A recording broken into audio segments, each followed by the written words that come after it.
नमस्कार। दक्ष क्लासेस के YouTube channel में आप सभी का हार्दिक स्वागत अभिनंदन।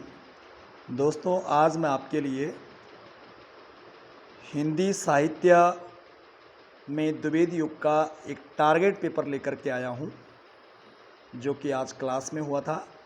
आप अपने आप को आजमाइए। यदि आप आज क्लास में नहीं थे तो अपने आप को आजमाइए कि द्विवेदी युग से संबंधित कौन से प्रश्न आपको आ रहे हैं और कौन से नहीं आ रहे हैं। तो चलिए शुरू करते हैं। ये पेपर आने वाले सभी परीक्षाओं के लिए उपयोगी रहेगा। जिन्होंने टीजीटी, पीजीटी, यूसेट, नेट आदि हिंदी साहित्य से संबंधित जो भी परीक्षा देनी है, ये सब में आपके लिए जो है काम आएगा। चलिए शुरू करते हैं। क्वेश्चन नंबर पहला है, देखेंगे क्वेश्चन नंबर पहला। आचार्य महावीर प्रसाद द्विवेदी द्वारा रचित अर्थशास्त्र विषय का ग्रंथ कौन सा है? अर्थशास्त्र की भूमिका, आर्थिक व्यवस्था, भारतीय अर्थनीति और संपत्ति शास्त्र। तो पहले का सही आंसर क्या हो जाएगा? चौथा वाला, संपत्ति शास्त्र। ये संपत्ति जो शास्त्र नामक जो रचना है इनकी, ये अर्थशास्त्र विषय से संबंधित है। इसमें आर्थिक गतिविधियों का वर्णन महावीर प्रसाद द्विवेदी द्वारा किया गया है। चलिए आगे बढ़ते हैं। दूसरा प्रश्न देखना आप। दूसरा प्रश्न है, द्विवेदी युग के सर्वश्रेष्ठ परगीतकार माने जाते हैं। द्विवेदी युग के सर्वश्रेष्ठ परगीतकार कौन माने जाते हैं? रूप नारायण पांडे, लोचन प्रसाद पांडे, मुकुटधर पांडे, इनमें से कोई नहीं। तो इसका सही आंसर हो जाएगा कौन सा? मुकुटधर पांडे। द्विवेदी युग के सर्वश्रेष्ठ जो गीतकार हैं वो कौन हुए हैं? मुकुटधर पांडे। तो दूसरे का सही आंसर हो जाएगा तीसरा, मुकुटधर पांडे। चलिए आगे बढ़ते हैं। तीसरा प्रश्न है, उद्धव शतक के लेखक निम्न में से कौन है? जगन्नाथ दास रत्नाकर, सूरदास, नंददास और सेवाराम। तो इसका सही आंसर हो जाएगा जगन्नाथ दास रत्नाकर। उद्धव जो शतक है ये भ्रमर गीत परंपरा का सर्वश्रेष्ठ ग्रंथ माना जाता है, जो कि जगन्नाथ दास रत्नाकर द्वारा लिखा गया है। आगे बढ़ते हैं। अगला चौथा प्रश्न है, कविता करके तुलसी न लसे, कविता लसी पा तुलसी की कला, यह प्रशंसात्मक उक्ति किसकी है? मैथिली शरण गुप्त की है, रामचंद्र शुक्ल की है या बालमुकुंद गुप्त की है? इसका सही आंसर क्या हो जाएगा? कविता करके तुलसी न लसे, कविता लसी पा तुलसी की कला, ये पंक्ति किसके द्वारा लिखी गई है? चार ऑप्शन आपके सामने हैं। चारों ऑप्शन आपको एक साथ दिख पा रहे होंगे अब। मैथिली शरण गुप्त, रामचंद्र शुक्ल, बालमुकुंद गुप्त और हरिओध। तो इसका सही आंसर हो जाएगा चौथा वाला, अयोध्या सिंह उपाध्याय, हरिओध। आगे बढ़ते हैं अगले प्रश्न की ओर। इनमें से कौन द्विवेदी युग का कवि नहीं है? अयोध्या सिंह उपाध्याय, सोहनलाल द्विवेदी, राम नरेश त्रिपाठी और मैथिली शरण गुप्त। तो इसका सही आंसर हो जाएगा सोहनलाल द्विवेदी। बाकी तीनों जो कवि हैं ये द्विवेदी युग के अंतर्गत आते हैं। आगे बढ़ते हैं। छठा प्रश्न है, दिवस अवसान समीपता, गगन था कुछ लोहित हो चला, तरु सिका पर थी जब राजती, कमलिनी कुल बल्लभ की प्रभा, काव्य पंक्तियों का संबंध है। यानी ये जो पंक्तियाँ ली गई हैं ये किस ग्रंथ की है? आंसू की है, परिवर्तन से ली गई है या प्रिय प्रवाह से ली गई है या फिर किसान से ली गई है? तो किससे ली गई होगी? ये चार विकल्प आपके सामने हैं। देखिए, लगाइए फटाफट, अंदाज़ा लगाइए कौन सा होगा। आंसर होगा बिल्कुल तीसरा वाला, प्रिय प्रवास। प्रिय प्रवास किसके द्वारा लिखी गई है? अयोध्या सिंह उपाध्याय, हरिओध जी के द्वारा लिखी गई है। चलिए आगे बढ़ते हैं अगले प्रश्न की ओर। देखना आप, सातवां प्रश्न है, इतिवृत्तात्मकता किस काव्य युग की प्रमुख विशेषता है? भारतीय युग की, छायावाद की, द्विवेदी युग की या शुक्ल युग की? इसका सही आंसर हो जाएगा द्विवेदी युग। इतिवृत्तात्मकता द्विवेदी युग की प्रमुख विशेषता है। चलिए आगे बढ़ते हैं 8वां प्रश्न की ओर। करते करते तुलसीदास भी कैसे मानसनाद, महावीर का यदि उन्हें मिलता नहीं प्रसाद। उक्त पंक्तियों के रचनाकार कौन हैं? महावीर प्रसाद द्विवेदी, अयोध्या सिंह उपाध्याय हरिओद, सियाराम शरण गुप्त और मैथिली शरण गुप्त। तो 8वां का सही आंसर हो जाएगा चौथा वाला, मैथिली शरण गुप्त। मैथिली शरण गुप्त 8वां का बिल्कुल सही आंसर हो जाएगा। आगे बढ़ना 9वां प्रश्न है। मैथिली शरण गुप्त की इन रचनाओं को कालक्रम के अनुसार लगाइए। कालक्रम के अनुसार मैथिली शरण गुप्त की रचनाओं को लगाना है। पहला है साकेत, भारत भारती, हेमंत, रंग में भंग। दूसरा है रंग में भंग, हेमंत, साकेत, भारत भारती। सी है हेमंत, रंग में भंग, भारत भारती और साकेत। और चौथा है भारत भारती, हेमंत, रंग में भंग और साकेत। तो इसका सही आंसर हो जाएगा सी वाला। सबसे पहले हेमंत आएगा जो कि 1905 की है, फिर उसके बाद रंग भंग आएगा, रंग में भंग आएगा। रंग में भंग कब का है? कब का है जी? 1909 का। फिर तीसरे नंबर पर आएगा भारत भारती। ये भारत भारती कब का है? 1912। और फिर चौथे नंबर आएगा साकेत। ये साकेत कब का है? 1931, 1931 का। तो 9वां का सी बिल्कुल सही आंसर हो जाएगा।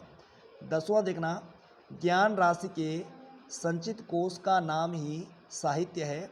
यह उक्ति किस साहित्यकार की है? यह उक्ति किस साहित्यकार की है? हजारी प्रसाद द्विवेदी, नंदुलारी वाजपेयी, महावीर प्रसाद द्विवेदी और मुक्तिबोध। तो ज्ञान राशि के संचित कोश का ही नाम साहित्य है, यह उक्ति किसकी है? लगाइए सही आंसर। सही आंसर हो जाएगा सी वाला, महावीर प्रसाद द्विवेदी। महावीर प्रसाद द्विवेदी ने कहा था ज्ञान राशि के संचित कोश का ही नाम साहित्य है। आगे बढ़ते हैं। अगला प्रश्न देखना 11वां प्रश्न। चिरगांव किस कवि का जन्म स्थान है? मैथिली शरण गुप्त, माखनलाल चतुर्वेदी, सुभद्रा कुमारी चौहान और सुमित्रा नंदन पंत। तो इसका सही आंसर हो जाएगा मैथिली शरण गुप्त। मैथिली शरण गुप्त का जन्म चिरगांव झांसी में कब हुआ था? 3 अगस्त, याद रखना आपको। 3 अगस्त 1886 को, 1886 को मैथिली शरण गुप्त का जन्म चिरगांव झांसी उत्तर प्रदेश में हुआ था। तो चिरगांव झांसी में किस कवि का जन्म हुआ है? मैथिली शरण गुप्त का। आगे बढ़ना 12वां प्रश्न है। सूची 1 को सूची 2 से मिलाइए। सूची 1 में देखिए आप, एक तरफ लिखा हुआ है प्रिय प्रवास, उसके आगे मैथिली शरण गुप्त, रंग में भंग राय देवी प्रसाद पूर्ण, सी है मृत्युंजय हरिओद लिखा हुआ है और पथिक राम नरेश त्रिपाठी। तो देखो भाई, जो मिलन पथिक मानसी है ये तो राम नरेश त्रिपाठी की है। मिलन पथिक मानस राम नरेश त्रिपाठी की है। जो प्रिय प्रवास है ये हरिओद की है। और जो रंग में भंग है ये किसकी है? मैथिली शरण गुप्त की है। अब क्या बचा? एक ही तो विकल्प बचा अब, राय देवी प्रसाद पूर्ण। तो क्या बचा? मृत्युंजय। तो देखना आप इसके नीचे ऑप्शन देखना, इसका सही आंसर कौन सा हो जाएगा? पहला, दूसरा, तीसरा, चौथा, इस प्रकार से इसने नीचे करके कोड दे रखा है। तो इसका सही आंसर हो जाएगा तीसरा वाला विकल्प। इसका सही आंसर हो जाएगा तीसरा वाला, 3 1 2 4। 3 1 2 4 आप मैच करके देख लेना। चलिए आगे बढ़ते हैं। मैथिली शरण गुप्त द्वारा रचित जयद्रथ वध क्या है? महाकाव्य, खंड काव्य, प्रबंध काव्य या इनमें से कोई नहीं? तो 13वां का सही आंसर क्या हो जाएगा? जयद्रथ वध किस प्रकार का काव्य है? 13वां का सही आंसर हो जाएगा दूसरा वाला, खंड काव्य। खंड काव्य। आगे देखना अगला 14वां प्रश्न। खड़ी बोली में प्रथम महाकाव्य प्रिय प्रवास की रचयिता कौन है? भारतेंदु हरिश्चंद्र, केशव दास, माखनलाल चतुर्वेदी और हरिओद। तो खड़ी बोली में प्रथम महाकाव्य प्रिय प्रवास की रचयिता कौन है? कौन है जी? प्रिय प्रवास किसका है? अयोध्या सिंह उपाध्याय हरिओद जी का है। आगे बढ़ना अगला प्रश्न है 15वां। अयोध्या सिंह उपाध्याय हरिओद द्वारा लिखित काव्य ग्रंथ कौन सा है? कनुप्रिया, पथिक, चौखे चौपदे, वासुदत्ता। तो इसका सही आंसर हो जाएगा चौखे चौपदे। आगे बढ़ना, अगली लाइन से है 16वां, किसान के रचनाकार कौन है? मैथिली शरण गुप्त, निराला, हरिओद, प्रसाद। तो किसान किसकी रचना हो जाएगी? पहला मैथिली शरण गुप्त। 16 का क्या हो जाएगा? पहला मैथिली शरण गुप्त। आगे बढ़ना, अगली लाइन से अगला क्वेश्चन देखना आप 17वां, जगत सच्चाई सार कविता के रचयिता कौन है? नाथूराम शर्मा, श्रीधर पाठक, देवीदत्त शुक्ल और चौथा इनमें से कोई नहीं है। तो 17वां का सही आंसर हो जाएगा दूसरा वाला श्रीधर पाठक।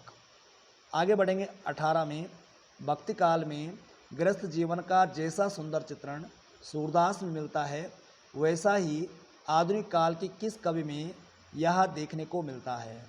हरिओद जी, मैथिली शरण गुप्त, निराला और रत्नाकर। तो इसका सही आंसर क्या हो जाएगा? मैथिली शरण गुप्त। मैथिली शरण गुप्त इसका बिल्कुल सही आंसर हो जाएगा। 18वां को हो जाएगा दूसरा मैथिली शरण गुप्त। आगे देखना अगला 19वां प्रश्न है, द्विवेदी युग के संपूर्णता प्रतिनिधि कवि कौन माने जाते हैं? द्विवेदी युग के प्रतिनिधि कवि कौन है? श्रीधर पाठक, हरिओद, मैथिली शरण गुप्त या इनमें से कोई नहीं। तो इसका सही आंसर हो जाएगा सी, मैथिली शरण गुप्त। आगे बढ़ना 20वां है, भारत भारती में किस भावना की रूपरेखा है? दैन्य भावना, राष्ट्रीय भावना, प्रेम भावना, भक्ति भावना। तो इसका सही आंसर हो जाएगा राष्ट्रीय भावना। क्या हो जाएगा? राष्ट्रीय भावना हो जाएगा। आगे बढ़ना 21वां प्रश्न है, रत्नाकर कृत गंगावतरण किस छंद में लिखा गया है? चौपाई, दोहा, रोला और घनाक्षरी। तो इसका सही आंसर हो जाएगा सी वाला, रोला छंद में लिखा गया है। आगे देखना 22वां प्रश्न, सामान्यतः द्विवेदी युग का समय माना जाता है 1900 से 1918, 1900 से 1924, 1903 से 1918, 1868 से 1900। इसका सही आंसर हो जाएगा 1900 से 1918। आगे बढ़ना 23वां प्रश्न है, द्विवेदी युग को जागरण सुधार काल किसने कहा था? डॉक्टर बचन सिंह ने, मिश्र बंधु ने, नंदुलारे वाजपेयी और डॉक्टर नगेंद्र। तो 23वां का सही आंसर हो जाएगा चौथा वाला, डॉक्टर नगेंद्र। आगे बढ़ेंगे अगले प्रश्न की ओर, आधुनिक काल में ब्रज भाषा का अंतिम प्रसिद्ध कवि कौन है? जगन्नाथ दास रत्नाकर, मैथिली शरण गुप्त, महादेवी वर्मा और भारतेंदु। तो इसका सही आंसर हो जाएगा, क्या हो जाएगा सही आंसर? जगन्नाथ दास रत्नाकर। आधुनिक काल में ब्रज भाषा का अंतिम जो प्रसिद्ध कवि है वो कौन है? जगन्नाथ दास रत्नाकर। आगे देखना 25वां प्रश्न, द्विवेदी युग के किस कवि को कविता कामनी कांत की उपाधि दी गई थी? नाथूराम शर्मा शंकर, गया प्रसाद शुक्ल सनेही, राम नरेश त्रिपाठी और रूप नारायण पांडे। तो 25वां का सही आंसर हो जाएगा पहला वाला, नाथूराम शर्मा शंकर। नाथूराम शर्मा शंकर को कविता कामनी कांत की उपाधि दी गई थी। 26वां प्रश्न देखना, श्रीधर पाठक ने गोल्ड स्मिथ की किस कृति का अनुवाद किया था? हर्मिट का, द ट्रेवलर का, डेजर्टेड विलेज का, उपयुक्त सभी। तो इसका सही आंसर हो जाएगा चौथा वाला, उपयुक्त सभी। ध्यान रखना, जो गोल्ड स्मिथ की हर्मिट नाम की रचना है इसका अनुवाद इन्होंने जो है एकांतवासी नाम से किया था। एकांतवासी याद रखना आप, एकांतवासी, ये इसका अनुवाद है एकांतवासी खड़ी बोली में। जो द ट्रेवलर है दूसरा वाला, इसका जो अनुवाद है ये है क्या बोलते हैं, श्रांत पथिक खड़ी बोली में है। और एक है तीसरा क्या, डेजर्टेड जो विलेज है इसका इन्होंने जो है उज्जड़ ग्राम में जो है अनुवाद किया था। तो याद रखना, हर्मिट का अनुवाद किया इन्होंने एकांतवासी। द ट्रेवलर या ट्रेवलर जैसा भी लिखा हो, कहीं ट्रेवलर लिखा रहता है कहीं ट्रेवलर लिखा रहता है, इसका हो जाएगा क्या, श्रांत पथिक। और जो डेजर्टेड विलेज है इसका हो जाएगा क्या, उज्जड़ ग्राम। तो यानी श्रीधर पाठक ने गोल्ड स्मिथ की किस कृति का अनुवाद किया? तो हर्मिट का भी, द ट्रेवलर का भी, और तीसरा डेजर्टेड विलेज का भी, और उपयुक्त सभी हो जाएगा बिल्कुल सही आंसर। तो 26 का हो जाएगा चौथा वाला है। आगे देखना आप अगला प्रश्न 27वां, पथिक किसकी रचना है? राम नरेश त्रिपाठी, माखनलाल चतुर्वेदी, प्रसाद और निराला। तो 27 का सही आंसर हो जाएगा मिलन, पथिक, मानसी सब किसकी रचना है? ये राम नरेश त्रिपाठी की है। 28वां प्रश्न देखना, अनुराग रत्न किसकी रचना है? गया प्रसाद शुक्ल सनेही, नाथुराम शर्मा शंकर, भारतेंदु हरिश्चंद्र, मुकुटधर पांडे। तो 28 का सही आंसर हो जाएगा बी वाला, नाथुराम शर्मा शंकर। नाथुराम शर्मा शंकर अनुराग रत्न रचना के लेखक हैं।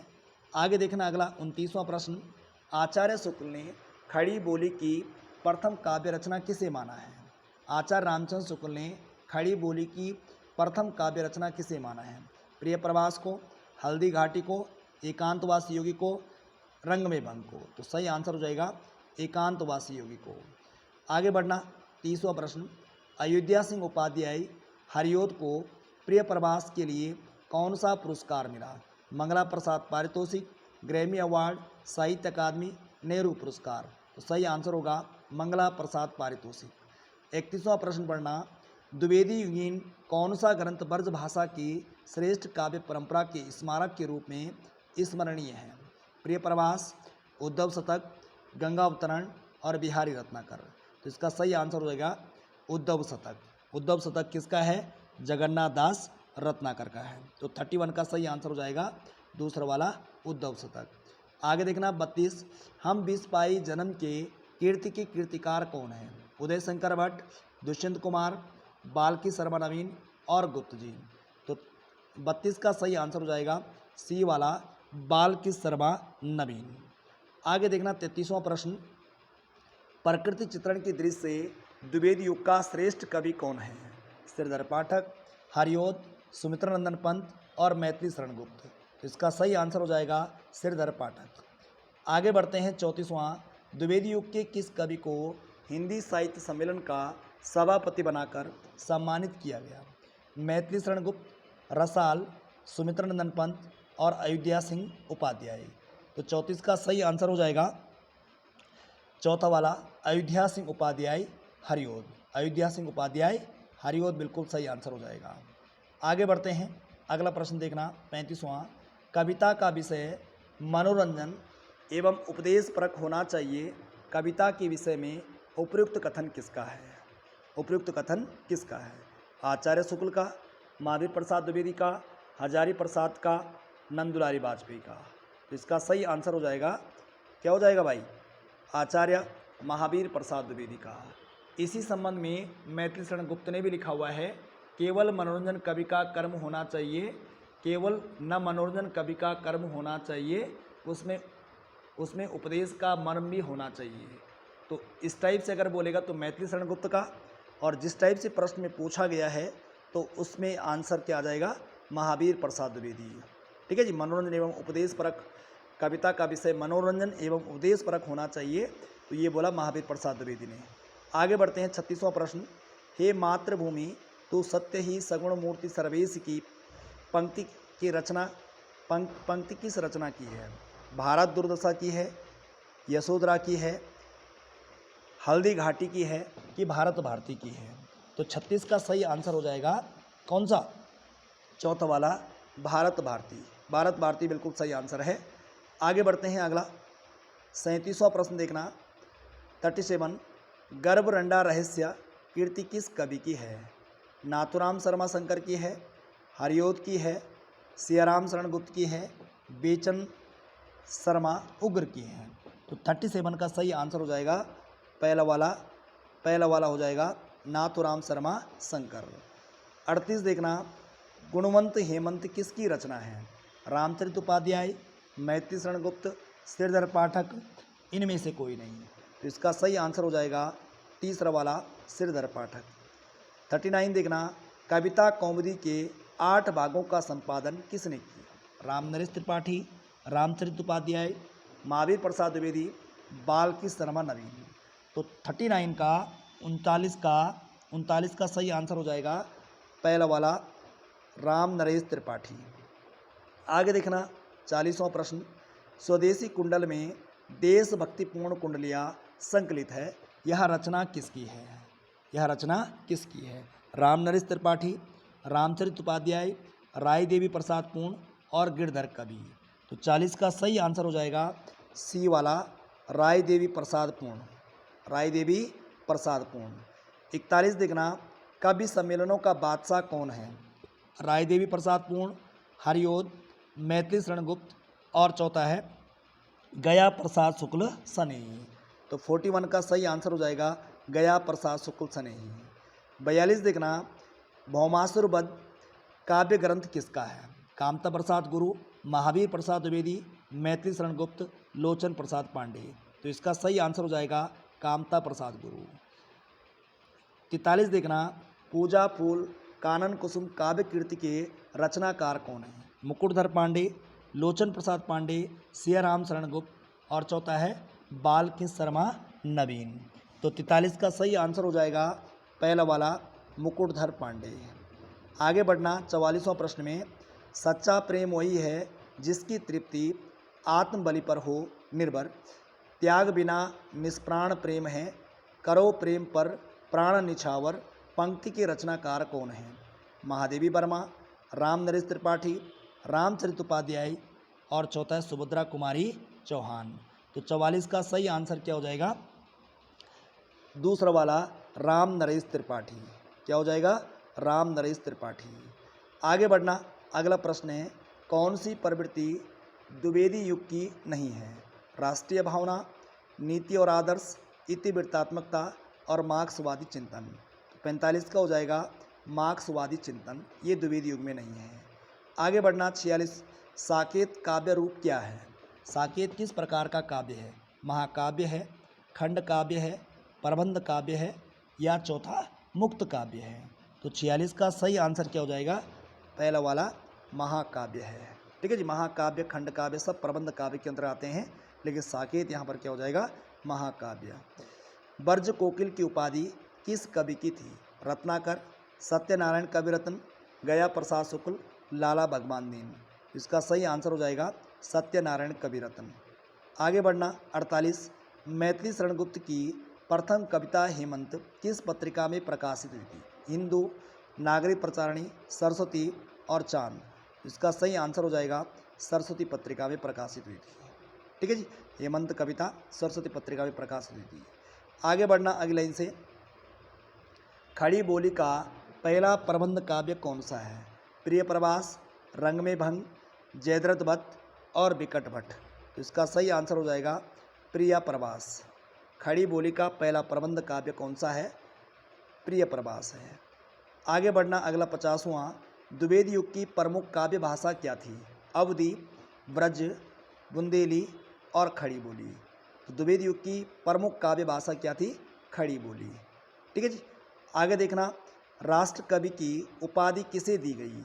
मैथिली शरण गुप्त, बालकृष्ण शर्मा, भारतेंदु, श्रीधर पाठक। इसका सही आंसर हो जाएगा मैथिली शरण गुप्त। 52वां देखना, खड़ी बोली का प्रथम कवि किसे माना गया है? राम नरेश त्रिपाठी, श्रीधर पाठक, अमीर खुसरो और मुकुटधर पांडे।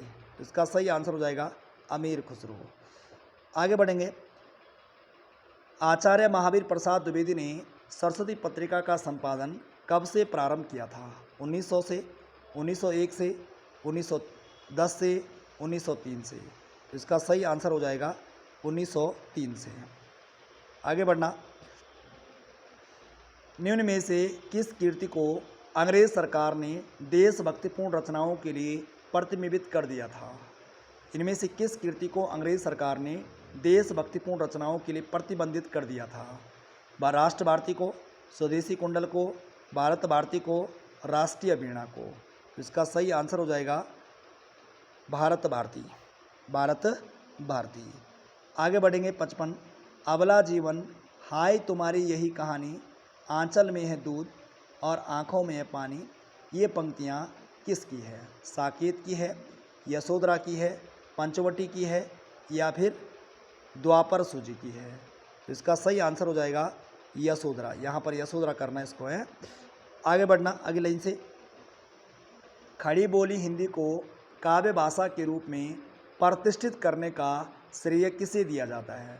श्रीधर पाठक को, मैथिली शरण गुप्त को, अयोध्या सिंह उपाध्याय हरिओद को और महावीर प्रसाद द्विवेदी को। तो इनमें सही आंसर हो जाएगा चौथा वाला महावीर प्रसाद द्विवेदी को।